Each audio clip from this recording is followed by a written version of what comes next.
Cipher case में इमरान खान का trial दोबारा जेल में होगा। मईशत के हवाले से अच्छी खबरें आने का सिलसिला जारी है। एक तो यूएई 20 से 25 अरब डॉलर की सरमायाकारी करने जा रहा है। पेट्रोल और डीजल की कीमत में कितनी कमी होने जा रही है, एग्जैक्ट फिगर्स आ चुके हैं। स्टॉक मार्केट भी जो है वो नई तारीख रकम कर रही है। इसके अलावा एशियाई तरक्याती बैंक की जानिब से कर्ज की किस्त की मंजूरी दे दी गई है। इन तमाम तर तफसीलात पर बात करेंगे। अस्सलाम वालेकुम, उर्दू क्रॉनिकल के साथ मैं हूँ आफाक नज़ीर। पहले बात करेंगे, आज मंगल के रोज़ इमरान खान को जुडिशल कॉम्प्लेक्स इस्लामाबाद में पेश किया जाना था। ताहम सुप्रिटेंडेंट अडयाला जेल ने साइफर केस में चेयरमैन पीटीआई को अदालत में पेश करने से माजरत की। समाअत के दौरान जेल हुकाम की जानिब से चेयरमैन पीटीआई की पेशी से मुतल्लिक रिपोर्ट पेश की गई।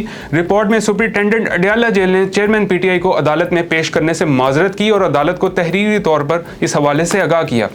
हसास इदारों और पुलिस रिपोर्ट के मुताबिक इमरान खान की जान को खतरा है। इस्लामाबाद पुलिस ने लेटर लिखकर आगाह किया कि मुलजिम को सिक्योरिटी खतरात हैं।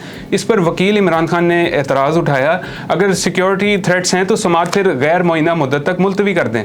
जेल में केस चल नहीं सकता और यहाँ पे ये केस चलाना नहीं चाह रहे। ऐसा है तो दोनों मुलजिमान को जमानत दे दी जाए।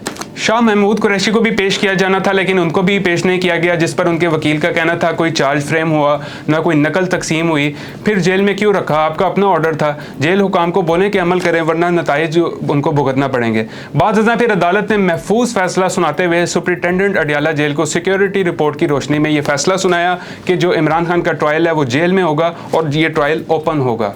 इसके अलावा जी मईशत के हवाले से बड़ी खबरें आने का सिलसिला जारी है। एक तो यूएई पाकिस्तान में 20 से 25 अरब डॉलर की सरमायाकारी करने जा रहा है। दस्तखत हो चुके हैं। दस्तखत की तकरीब में यूएई के सदर, निगरान वज़ीर आज़म पाकिस्तान और आर्मी चीफ ने शिरकत की है। यूएई पाकिस्तान में SIFC की मद में 20 से 25 अरब डॉलर्स की सरमायाकारी करेगा और ये सरमायाकारी मुख्तलिफ शोबों में की जाएगी। इसके अलावा एशियाई तरक्याती बैंक ने पाकिस्तान को 18 करोड़ डॉलर्स का कर्ज देने की मंजूरी भी दे दी है।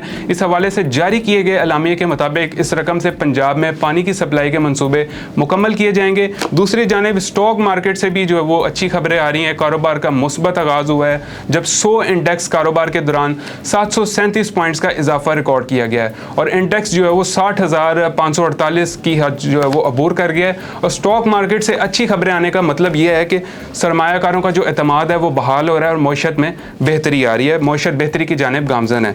इसके अलावा बात करेंगे, आलमी मंडी में कीमतों में कमी के बायस पेट्रोल की कीमत में 7 रुपये और डीजल की कीमत में 6 रुपये फी लीटर कमी मुतवक्के है। अवाम को इतना रिलीफ जो है वो मिल सकता है। बहरहाल ये फैसला गवर्नमेंट ने करना है कि अवाम को रिलीफ देना है या कीमतों को बरकरार रखना है।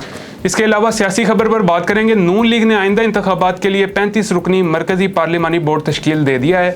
नवाज शरीफ की मंजूरी पर चेयरमैन सेंट्रल इलेक्शन सेल इसहाक डार ने नोटिफिकेशन को जारी किया। मरकजी पार्लिमानी बोर्ड में इसहाक डार, ख्वाजा आसिफ और मरियम नवाज समेत मुल्क भर से अरकान को शामिल किया गया है। पार्लिमानी बोर्ड का मकसद इंतखाबात में उम्मीदवारों को पार्टी टिकट देना है। किसको टिकट देना है या किसको नहीं देना, ये बोर्ड फैसला करेगा। ये थी वो अभी तक की तमाम तर तफसीलात। अभी तक के लिए इतना ही। अल्लाह हाफ़िज़।